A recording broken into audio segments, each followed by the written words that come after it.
Hello and welcome back to another Board Crazy review. My name is D and I am joined, as I always am, by the best player at this table of this game, Will. That remains to be seen. You are Will, though. I will give you that much. Yeah. So we're going to be talking about Vampire the Masquerade Heritage in a moment. What? Heritage? Heritage? Yeah, how you managed to turn that into a two-syllable word? Okay. Before we start reviewing it, though, we are going to run my introduction to the game from our gameplay video. If you haven't checked that out, so you have a little understanding of how the game works. So here that goes. Yeah. See you in a couple minutes.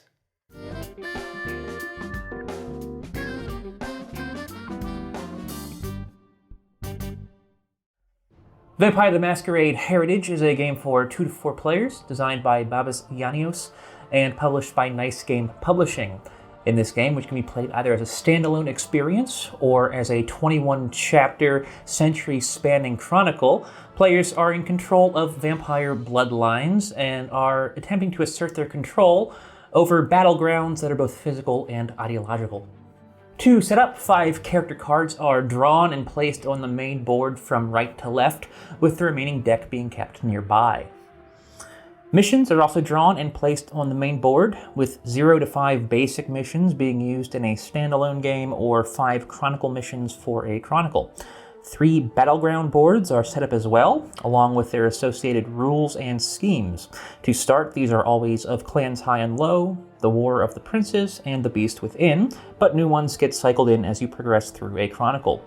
Each player then selects a clan, chooses a clan leader, and receives 3 power, 3 boons, and the clan schemes listed on their leader card. In a chronicle, players may also have obligations to carry out before the game begins. A single game or chapter takes place over 8 to 10 rounds, depending on the player count. Each round, a player gets 1 turn, and turns are taken in clockwise order. Each turn is comprised of 2 phases, the recruit phase, which is mandatory, and the scheme phase, which is optional. These phases can be carried out in either order. When recruiting, a player chooses one of the face-up characters from the main board and turns them into a child of one of the vampires in their bloodline. Each vampire may sire a maximum of 3 childer. When recruited, the newly sired vampire is activated. Each character has 3 attributes, each of which corresponds to a battleground. When the character is activated, the character's attributes determine how each battleground is influenced, with each one having its own rules. If a powerful vampire, called an Ancilla, gets recruited, then they also have their special abilities activated at this time. Schemes are potentially powerful plays that can directly affect bloodlines or dramatically alter the state of a battleground. When scheming, a player chooses one of their unexhausted vampires to be the leader of a coterie, with all of their childer joining in on the scheme.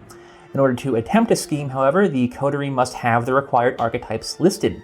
If they do not, the player may instead place one of their boons on another player's vampire that has the required archetype. Once the scheme has been carried out as directed, the coterie leader gains an exhaustion token, and if the scheme was a clan scheme, it is discarded for the rest of the game. After the proper number of rounds, the game ends. First, players go through the missions, and the winners collect the rewards listed on those cards. Then players tally up their scores. Players earn 1 victory point for each boon and power token they have, but lose 1 victory point for each infamy token they have. If any vampires are in torpor, which is a sort of living death, then they are completely excluded from the scoring. Additionally, each of the 3 battlegrounds will allow players to score points in different ways that depend on their final states. The player with the most points wins the game, though in a chronicle chapter, players will also track who finished in 2nd, 3rd, and 4th if necessary. Now, let's get started. All right. Will. Good intro, D. Sure, thanks. Vampire the Masquerade Heritage. Yeah. Rulebook. Indeed. I'm reading right here. So, as the name Heritage might imply, Yes. this is a game with legacy. I don't want to say aspects. It is a legacy game if you want it to be. I mean, that's how it was designed to be. It says in the rulebook. It was made to be a game that takes place over 600 years. Yes. It doesn't have to be. In real time. Yeah. Well, no, not in real time. So, with that said, gameplay. Will, I think for a legacy game, the core gameplay is kind of surprisingly simple. I feel like my personal perception of legacy games is that they are very mechanics heavy because they have to try to stay interesting for a very long time, theoretically. This game, there's not a lot to learn as far as how to play the game. You know, you're taking characters and sometimes you're scheming. And that's kind of what you do all the time. But I think this game gets really good mileage out of that very simple sort of rule set. I definitely do agree with that. I also felt, especially because, you know, picking up this rulebook, it's not the thinnest, or, you know, but it's also not the thickest, but I thought for sure, you know, I was like, okay, this got a little heft to it, so this game might have a little heft to it. Yeah, I was expecting. Yeah, and then you're like, the core gameplay is explained over like 4 pages. Yeah. And I would say that it makes like the standalone version of the game very playable, you know? Yeah, I think there's still a lot on offer if you play it that way, because you're not restricted when it comes to any of the clans, so you can get a good amount of replayability that way. There's a lot of characters just in the base deck, so you know that's going to offer replayability as well. Now the Battlegrounds are always going to be the same. I mean, you can maybe try to introduce some other ones, but so that's always going to be kind of the same. But I feel like you can keep playing this. If you wanted to play it that way often, and you know, it's still pretty fun. Yeah, I mean, the game is entirely built around the, you know, card drafting mechanic. You take that vampire, and it has those 3 icons in the top left, and they drive what you can do. It's basically like your 3 actions you're going to be taking every round, and then if you have the right scheme, you can run it. But yeah, it can get kind of cutthroat in that way because. Depending on the player count, you're going to have, for instance, 1-on-1, it can get really cutthroat because you're trying to maximize points. You're often going to be going after the same thing, depending on how many missions are out there. So, yeah, and the game gives you a bunch of different ways to sort of play strategically, but also sort of harass your counterparts. A lot of schemes allow you to reserve characters, vampires that are out there on the board. Soon to be vampire. Yeah, thus preventing your opponents from drawing them. And that can be really, really strategically hefty when you consider that the first 2 spots on the card drafting, vampire drafting area, you have to pay power. It's a currency in this game to draft them. So if you do your math right, you might be like, okay, these guys are going to slide down. I'm pretty sure, you know, D, for instance, is going to be he's going to want that one, but when it's free, he's not going to want to pay for it. But if I reserve it now, you know, there's a chance it'll slide down, and he won't be able to take it. It's going to slide down. Vampires have to be taken. It's a very, right, vampires have to be taken, so it moves. Yeah. It doesn't ever feel slow, and it always feels like you have agency over what you can do. And that includes on how much you can affect your opponent's strategies. Yeah. And you really need to be smart about how you scheme. Because that is like a key way of winning is using those properly, because they're very powerful. They can really shift, like the Battlegrounds, they can completely be changed. You know, you can earn lots of power, give your opponents infamy, stuff like that. Unexhaust vampires who have already led schemes. So if you do it too early, I mean, it might seem like a good idea at the time, you know, to get out ahead, but you quickly realize, if I'm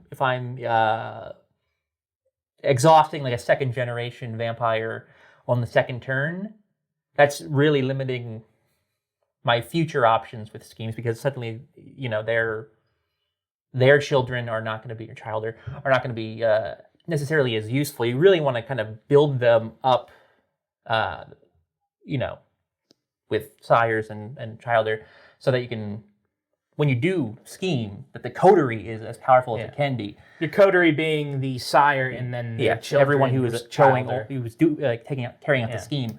Yeah, but so you want, ideally you would want to have at least 3 or 4 vampires in with you when you take that action. I do like that the game has a sort of built-in system, though, to prevent you from using too many schemes too early, because a good amount of the schemes require you to have at least 2 or 3 symbols, and you're not going to have those in the first couple of rounds. You're going to have to build up, your family tree to get to the point where you can start using some of the more advanced schemes.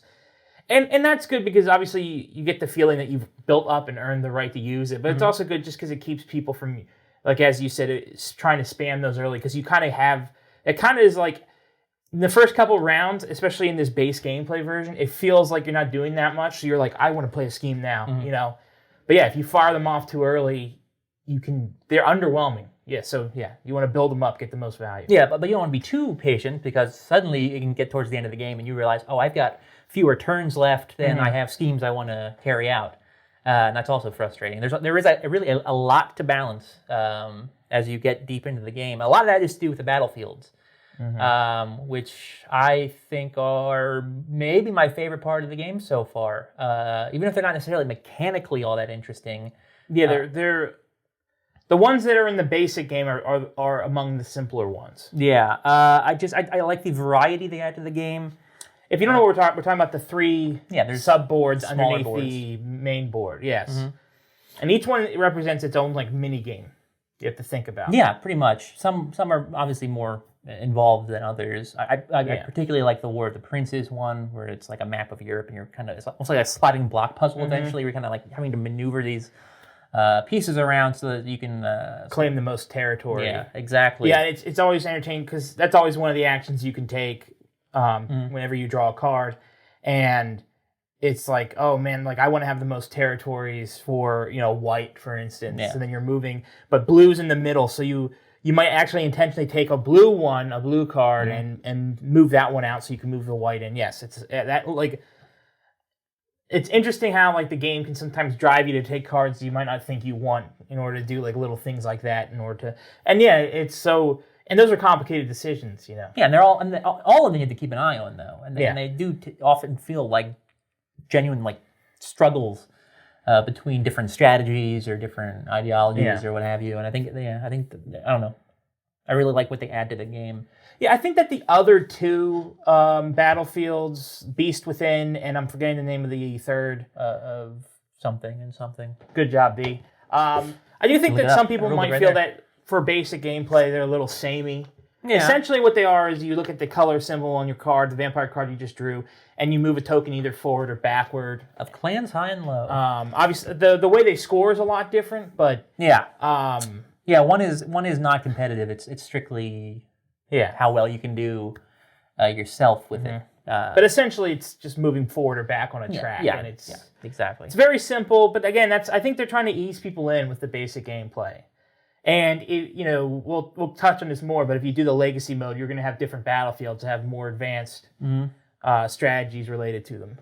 I've got some criticisms though. Yeah, of the basic. Nothing severe, but I do have some. I do feel like on occasion the players can kind of feel like they're at the mercy of the cards. Oh, in any game where you have a happen like that. Tableau to draw from. I don't know. It feels like you can get some analysis paralysis at times and what have you, and there are going to be stretches where it just feels like the cards that you need are just not coming out. Yeah, the analysis paralysis for me at least came from how do I take the least worst card that's out there? Yeah. When there's an obvious card, when there's a card that's really suiting your strategy, the gameplay moves very fast. But when you have a bunch of crap, because it's crap for your strategy, I mean. It's just, you end up looking and thinking, and it's which is the least worst, and that takes a lot of analysis paralysis. Yeah, and I don't know, there are times where those, the 4 different attributes you need to keep an eye on can start to feel like 100, or it's just okay, I just need a green. Well, how could there be this many reds? Where are the greens? Or something like that, Also, there are aspects of the game, not all of them, some do this really well, but I think there are some aspects that are lacking a bit in thematic resonance. So if we go back to the Battlegrounds that we're talking about, I think War of the Princes really works in that aspect. You can kind of feel and understand the struggle that's going on as you recruit people from different parts of the continent to sort of influence it, and you can kind of start telling stories in your head, you might want to recruit someone from a part that you're trying to weaken as like a mole of some sort, Yeah. to like kind of get them out of the way. But the other ones, I think, less successful. They're more to do with like, I think, like personality, with like if you're like cruel or kind, or if you're like elitist or egalitarian. But it's very easy to forget about those things. It very quickly just becomes, okay, I want red, I want green, I want blue, I want yellow. It like strategically, it's still engaging, but I think thematically, it might as well. Like it kind of loses all meaning. It has a theme. Yeah. You're not going to play based on the theme. No. Like if you come into the game thinking, I'm going to be a good vampire, you're going to harm yourself because it might not be in your best interest point-wise to go that route. Yeah, you can't really You're just role gonna play. Yeah. I mean, you can kind of adapt if you want, but you can't you can't go into it like that. Yeah, in the standalone, it's going to be very hard to role play. Especially in the standalone. In the Legacy, it's a lot easier to do that. In the Legacy, that's going to definitely add some depth there. Okay, so my biggest criticism of the game, and I think this is something that's more inherent to the standalone version at a lower player count, but when you have missions out there that give you extra power, which equal points at the end of the game.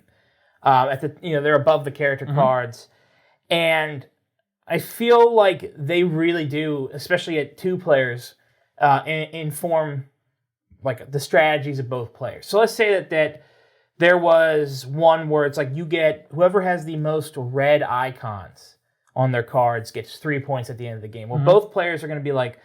And they're going to see that, and they're most likely going to start going for red. The fewer players you have, there's the less variety of strategies that people are going to be taking. I mean, you can choose how many missions you want to use if you're playing it like that, though. So you can have none at all if you don't want to use any. It's true. Or you can have obviously, the more you have... one per player, something like that. Yeah, I mean, you have options there. So one last thing about the gameplay. Okay. I feel like the clans. Sure. We haven't tried all, 9, I believe they're in the game right now. Yeah, there's a lot. We haven't tried all 9 yet, but of the ones we tried, I like the variety they offer. They definitely, each one comes with its own schemes, its own leader. The schemes do sort of distinguish them, and they also each have their own like special ability that is featured on some of their schemes. Yeah. They're fairly balanced. What I like is the rule book also makes clear that like, hey, look, this clan, it's a low complexity. This one's a medium complexity. This one's a high complexity based on, how their schemes work and, the level of play you have to be at to use them. And let you know the player count. Yeah, exactly. Neither of us listened to that at all. We both went with the clans that are good at like 3-4 players. Yeah, I think the only clans that we haven't used are the ones that are, let's say, like you need like a full table. Yeah. You need 4 players to use them. But and you can kind of see how that would be the case. Yeah. With some of these, like why they would work better with more. But yeah, those are good. But I think that's going to be it for gameplay. But why don't we talk about just like the aesthetic of this game? I think this is a very attractive product. Yeah. It doesn't have like that, maybe like a big like luxury component that like pops out at you like fancy minis or anything metal or anything like that. No. It's a lot of paper and cardboard, but I think it's really nice paper and cardboard. I feel like the money that they spent on this game went towards things like artwork. Yes. And not necessarily, extravagant, minis like you said, or other pieces. The art is really good. It's incredible. The characters are great. Each character is double-sided. So when they're basic characters, they have a very like drab portrait, but then when they become Ancilla, you can flip them over and they have a much more colorful detail. Much more grand portrait to represent their new higher station. So those are all great. I think the Battlegrounds, even when they're maybe lacking a bit in theme, I think they look really nice. And everything fits in the box really nicely. Also, individual boxes so you can keep track of like your clan and all the cards and pieces that belong to said clan. You got stickers, you have papers. Obviously, you can print out more player sheets online. So, are we going to talk about the Legacy, the Chronicle now? Yeah, we should talk about it a little bit. And we can just touch on it. So our scores, I guess, at the end. So, where to start? So you can. And the rulebook says like this game was designed first and foremost to be played as a legacy campaign game over 21 different sessions. 21 sessions. Yep. each 3 sessions represents an era. Each session is a chapter of an era. Of an era, yeah. And there's 7, of course. Yeah. It goes from the 1306 to I think 1997 is the duration, and there's obviously, as you would expect, there's going to be some story in here as you play through. But how it works is, I guess each chapter you play, you record the winner, second place, third place, and you get a certain amount of points for that. As the game progresses, those points will vary as far as how much they're worth in each chapter. At the end of each era, though, the player who has the most total points for that era will be considered the dominant. Yeah, the player who dominated the era. Yeah. The clan that dominated the era. Yeah. And then they can make decisions that alter the gameplay moving forward. Exactly. There are these character sheets, so to speak, or the character sheets where you can make up your name for who your like original vampire is. You can make a title for yourself off the bat. Then you've got a number of stats you can keep track of. Yeah. Resources, abilities, psyche, allegiance, and discipline mastery, as well as assets and other titles you gain throughout the game. And at the end, certain of these stats will be worth more points. Yeah. And basically, once you've completed all 21 chapters, you're going to figure out who the overall winner is based on the multiplication of the stats you have versus the value of that stat. And then the total of all those, it will determine the winner. Yeah. But as the game progresses, I mean, there's a lot more going on than that. There are, like I mentioned earlier, there are missions specific for each chapter or each era. You are going to be elevating certain vampires. You get to flip them over each to session, their ancillary side. And that will also give them new special abilities, which you can unlock more and more of as you gain more and more traits or level up, so to speak. And then those are going to come back, obviously, in successive games. So as the game goes on, there's going to be a lot more of those, and it's easy to imagine the gameplay evolving. As you got more of those to keep track of. One of my favorite things that they added to the legacy system was that the winners, the players that are being the most dominant, they end up getting more obligations that they have to carry out. That's true. So, and whereas the players that are the vanquished, I think they're called, they lose obligations. So there's that trade-off where, you won the game, but now you're obligated to... Well, the price of power. Yeah, exactly. So they thought about a lot for this system. There's a lot to keep track of. I mean, we haven't gone through everything. No. Is there anything else you wanted to add in your breakdown of the legacy system? I feel like if you're into Vampire the Masquerade, that's going to probably be the way you want to play the game. Yeah, I mean, it's cool. It's going to add a lot more of the 6 centuries of the world of darkness, of the stuff that you're used to.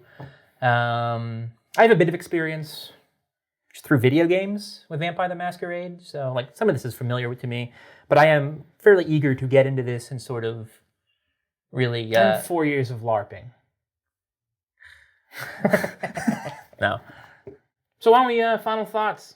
Okay, so I guess we can score it based on just what we've played so far. Yeah, I wouldn't mind returning and No, if we actually do carry out and play through an entire chronicle, I think we would obviously have to come back and sort of talk about those. But I think just honestly, as a standalone game, even I really enjoy it. I think it's a lot of fun. I enjoy the strategies in play here, and I think if you're into Vampire, this is probably a easy buy. I'll go 4 out of 5 stars right now. Yeah, it's a really solid game. I love the way it looks. I mean, honestly, I could look at this game all day. They tell you not to look ahead at all the cards and stuff. I just want to look at all the cards, but yeah. So I'm going to give this game a B+.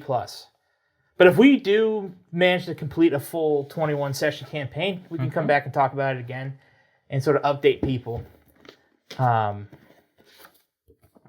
that's going to do it for this review for now. If you enjoyed this, please, we appreciate any feedback. Thumbs up would be good. Any comment you want to leave is great. If you do want to see us return to this game with Graham, ideally, please let us know that as well, and we'll try to prioritize that. Yeah. Hit the notification bell so you know when our next video comes out for our next gameplay. Mm-hmm. And social media is down below, Facebook, Twitter, and Instagram if you want to follow us on any of those. But that's going to do it, I think, for today. It's probably a longer review than usual, but thank you for watching again, and until next time, goodbye. See you next time. What? You can't reach it? Lazy. Vampire, I'm weak.